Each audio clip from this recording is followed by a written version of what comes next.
All right. Well, fearing the Taliban's takeover, thousands have attempted to flee Kabul, hundreds packing into U.S. cargo jets to escape Afghanistan. Our next guest was lucky enough to board one of those jets along with her husband and has made it safely to the U.S.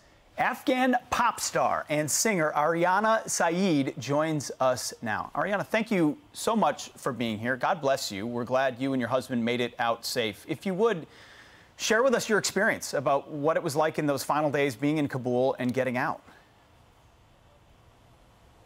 Good morning to you all. Thanks for having me. Getting out of Kabul was an absolute horrifying experience for me, but I'm very grateful, that I'm alive. But to be quite honest with you, I'm quite worried and concerned about all those millions of people who are left behind in Afghanistan and they have nowhere to go to. My heart just bleeds for them, and the situation in Afghanistan right now it's really concerning. People, the day I was coming, there was like thousands and thousands of people at the airport trying to get into the planes on top of each other. Kids were crying and screaming. So many, like thousands of people from provinces, they've come to Kabul and they don't have shelters. They don't have food to eat. The situation is really, really bad. It's really bad. Aryana, thank you so much for joining us on the show. By the way, I've seen so many of your music videos. I know how popular you are around the world, and especially in that area of the world. Mike, I have just a question for you. When I see the images, and I'm glad you got out, but some of the images we've seen are these giant cargo aircrafts packed with people, and most of them are men.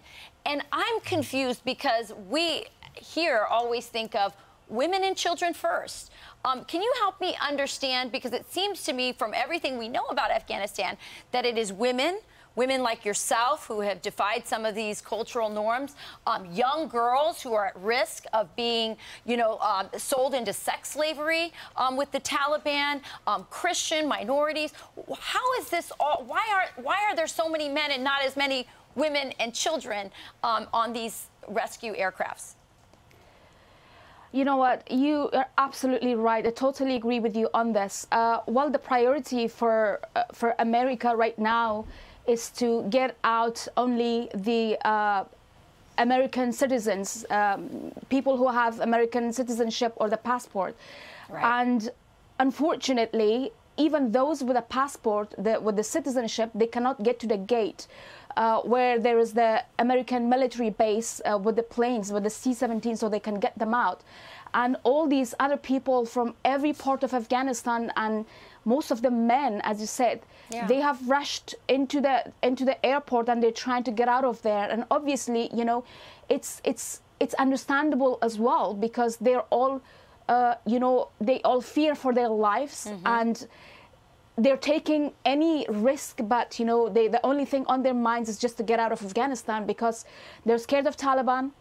The Taliban don't have a good history in Afghanistan, and with everything that they did 20 years ago, they fear that all that will happen all over again, which is really sad and unfortunate. I mean, it's very unfortunate to see that the entire world left Afghanistan in a situation like this. They let Taliban take over a country in a span of a few days, and in a matter of a few hours I was in Kabul when Taliban just took over and they started walking to the airport. When I had a flight on the 15th of August, I was supposed to fly out, and then we heard like shootings, and then within a span of a few minutes the entire airport was empty of the staff and the security. They just ran away. They left the airport to the people. And then the people rushed into the planes, and each and every plane was like filled with thousands of people, and there was no room, there was no oxygen to breathe. Kids were crying and screaming, the women were crying, and it's all a chaos. It's a chaos, and I don't understand how can that happen. What kind of a game is being played in Afghanistan right now? We're all confused about it, but it's just very unfair for the people of Afghanistan. it's unfair for the U.S. Army, for all those lives that were lost in Afghanistan over the years. What about them? Like, the world has forgotten why they went to Afghanistan initially. What was their plans? They were there to get rid of Al-Qaeda and get rid of Taliban.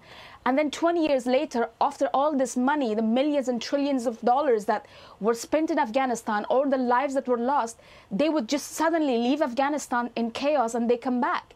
And I understand and I appreciate the fact that they're trying to get the U.S., the citizens, civilians with a passport out. But what about the millions of people that we would be left behind in Afghanistan and they have nowhere to go to? It's just horrifying and it's crazy. I don't understand. I'm really confused. Aryana, you described the situation at the airport. We hear in your words the images of chaos. Take me on the way to the airport, if you will. And it may be there's timing differences between what's happening now and when you got out, but we hear the reports of how difficult it is to get to the airport, the streets which are controlled by the Taliban. I heard you talk about a horrifying experience. Were you confident you could even make your way to the airport? Oh my God, not at all. You know what, as I mentioned earlier, on the 15th of August, I was supposed to have a flight at 8 p.m. In the evening with a commercial flight. So 2 o'clock in the afternoon, we went to the airport a bit earlier, because the airport was in chaos. And unfortunately, as I mentioned, the security and the staff of the airport left the airport for the people, and the airplanes got filled up with people, and there was no space for anybody, and the plane didn't take off because obviously the pilots ran away as well because they were scared, because there was people inside the planes with guns. They were armed. And so we had no choice but to try to get out of the airplane on the 15th of August, which was big risk for me because I have been a direct target of Taliban for the past few years, because besides the fact that I'm a singer and I've been a judge on the biggest music show in Afghanistan, I've also been a very outspoken women's rights activist, and I have talked against them and I have posted against them for so many years now, and if they would catch me alive, God knows what they would do to me. I was, so we heard that the Taliban are walking towards the airport. So I was thinking with my fiance, if I stay here inside the airport and if they come inside and they ask for names and for identities, the first person that they would catch would be me and my fiance. So this is like around 10 or 11 o'clock at night. So we decided to walk out of the airport. So unfortunately, there's only one road that you can walk outside the airport or come into the airport, and we had to go through that road, even though we had heard that the Taliban are walking towards the airport. We had no other option. Right. So we started walking, and when we are walking out, hundreds of more people, they're coming in and they're just running towards the airport, and we're getting out. So we reached the end of the road, and suddenly we hear gunshots like right in front of us, like 2 meters away. And then we have a video of that, that we can share with you guys later on if you wanted to. So there's gunshots, and then one of I'm not sure still if this was a security person or if this was a Talib. I'm really confused. So one of them just run towards us with a huge gun in his hand, and he's like, "Where are you going?" in Pashto language. And we're like, we're just trying to get out. And I was lucky that, in Afghanistan right now, the hijab that women wear, I was wearing that. You could only see my eyes with glasses, and I was trying my best to hide myself as much as I can. And my fiance also the same thing. So he was like, "Where are you going?" I said, "We just want to get out of here. We just want to get out." He said, "Okay, get out." And he was shouting and he was rushing us. So, and then my fiance asks him, he's like, "Do you belong to the security team?" And first he didn't understand what he means. He's like, just get out of here. And then he says, "It's okay, look, the Taliban is standing with us as well." And then I look around and I see a group of entire Taliban, with one of them probably being the leader. He's wearing white clothes and he has his hands behind him, and he's like thoroughly scanning people. Like, he looked at me, I remember, like I'm shivering right now when I talk about this. He looked at me like we met eye to eye, and then quickly I looked away because I was scared of him recognizing me somehow. And then there was like gunfires, like we walked through the gunshots, thousands of people there. They were like shooting in the air to scatter people, the people who were trying to get to the airport. So somehow, you know, we managed to get into a car that my fiance's cousin had brought, you know, to rescue us from there. And then the next day, so basically that night, he took us to his house. We get to his house, and then the next morning we wake up and we see a bunch of Taliban coming to the same area where we're hiding. And then there's news of them searching house to house.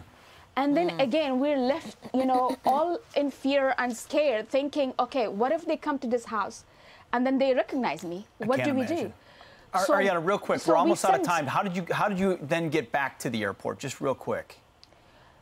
Yeah, so basically, the next night at about 11 o'clock at night, we tried to make a trip to the airport no matter what happens. We took 2 cars, me in one car and my fiance in the other car with some women and children.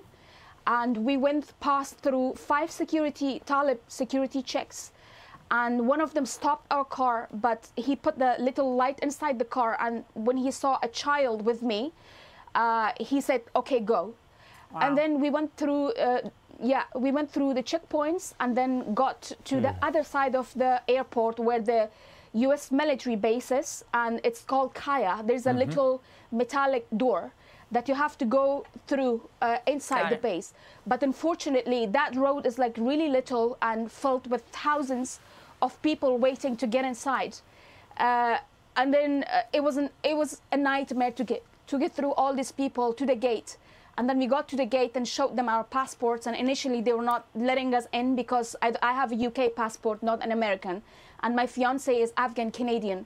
But then there was one translator who recognized us. He was Afghan, and he told the soldiers, look, this is a famous singer in Afghanistan, and you need to get her out of here. Right. Then they were nice enough to let us in, and that's how it sounds we got harrowing, Aryana, and we're so glad that you're safe, and we know your millions of fans are as well. I know that you're just wearing right now, the only thing you have is the T-shirt that you're wearing as far as clothing, I've been told. And we wish you just the best, and we hope that you will continue to be a voice for women and women's rights in Afghanistan. Sure, go, really quick. Thank you so much. Thank you. I have one more message to give to the world. Please put pressure on Pakistan, because the main problem in Afghanistan is Pakistan.